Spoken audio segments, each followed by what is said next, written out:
Whenever we finish a project, we do a lot of soul searching. A lot of reference got kicked around. The Seven Samurai, the Magnificent Seven. We talked very early on about showing off a more human approach to Spartans. I mean, we definitely focused on trying to go back to sort of the core of what made Halo CE, the Combat Evolved, the sort of phenomenon that it is. I remember my first time playing Halo, and I was in that first level, and after winding through these technical corridors, fighting aliens, and then I step out into this world, and it just opens up in front of me, and it's beautiful and alien and huge. That was a sort of seminal moment for me, and I think that's part of what we want to capture in Reach.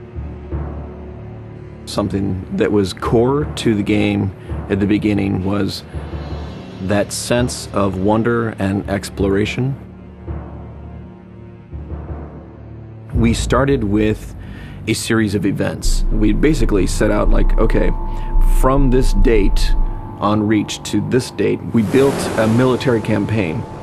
We all had a desire to really flesh out the backstory of what happened prior to Master Chief and Cortana even entering the picture. We knew there were other Spartans, and it just seemed like such a rich area to tell a character-driven story with new characters.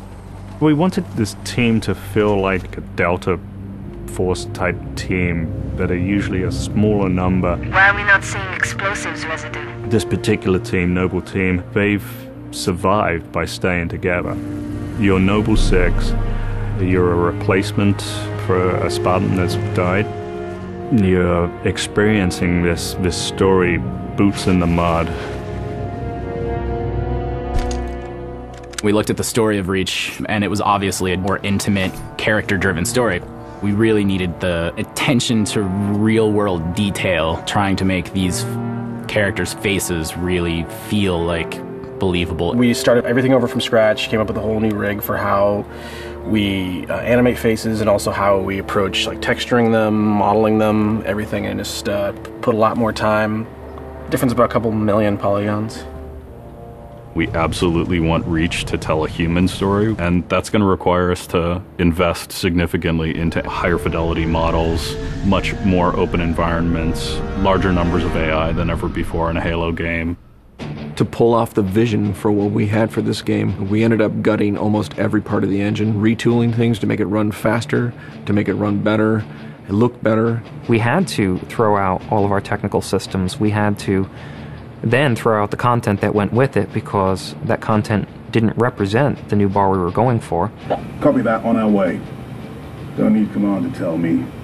Been on hers half my life. Let's shoot it. We've got a great team of guys, and they could take motion capture and they could make the poses way more dynamic, way more expressive. Those changes bring out the life, they bring out the style of our characters. We had probably 4 times the amount of polygons to play with this time around, which gave us a lot more freedom and creativity in what we wanted to achieve. When you look at total engineers that are actually putting code that are actually affecting this game, I mean, it's massive, 30 plus guys. It's crazy. When you shoot a rock face, you'll see sparks, rock chips, dust. In Halo 3, we had a maximum of 100 colliding particles. In Halo Reach, we have thousands. We've got much more customizable Spartans than we've ever had in the past. The number of polygons we can draw at one time has skyrocketed. It's changed the way we build things up close as well as out far. This is where Noble Team arrives, and then you're going to work your way down, all the way down these terraces. Big open environments, epic skyboxes. These are things that are quintessential to Halo.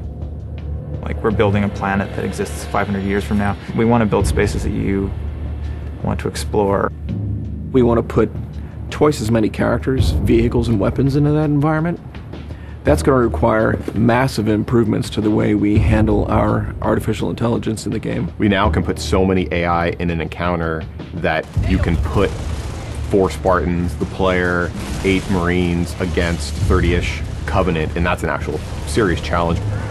Bringing the elites back was something that was really a true joy for us because they're such an awesome character to fight. What if the Spartans and the soldiers don't actually understand what the aliens are saying? What's that going to feel like? What if we can get back to having the aliens feel really alien and threatening? these people and this planet and this story deserve something new and different. Just a different underlying sense of tragedy, heroism. We're rebuilding everything from the ground up. You have to walk this very fine balance. We want to add new things, but we don't want to rough up anybody's baby. I mean, that's the whole thing about the crazy sausage that is Bungie's Halo Reach ODST universe, is that we've sort of developed this gameplay that every person sort of has the different things about it that they like, and I still think that we still struggle to figure out exactly what, you know, like what can we add or remove without pissing off certain people in the population. We looked at the Halo 3 assault rifle, and it really does feel kind of dated. It fit the tech then, but now we have all of these new polygons to play with. We went to a lot of trouble to sort of ground the weapons and the vehicles more in this sort of more real, more gritty world. We refined a lot of the weapons to push them into their particular role, and that role is defined a lot by range and the range of combat that you're going to play. For instance, the DMR, which is a sort of medium to long range suppression marksman rifle. It's going to be a sandbox game. It's not going to be a carefully scripted game where every movement of the AI is controlled by a mission designer. It's much broader than that. It allows the player to deal with encounters in their own specific way. There's definitely going to be offhand grenade throwing. There's definitely going to be vehicles. There's definitely going to be a large number of weapons that are incredibly powerful, incredibly accurate, that allow the player to feel like a badass. Now, if you melee him in the back of the head, like you really mean it, you're holding down on the button, and you will launch into this more elaborate animation sequence. It's going to be a very different campaign experience for people overall. We're doing stuff in the campaign that people absolutely won't expect from a Halo game. Bigger battles. Brand new cast of characters. An incredibly ambitious game. Every neuron in my head is firing with just reach, reach, reach. We knew from the beginning what the end was going to be.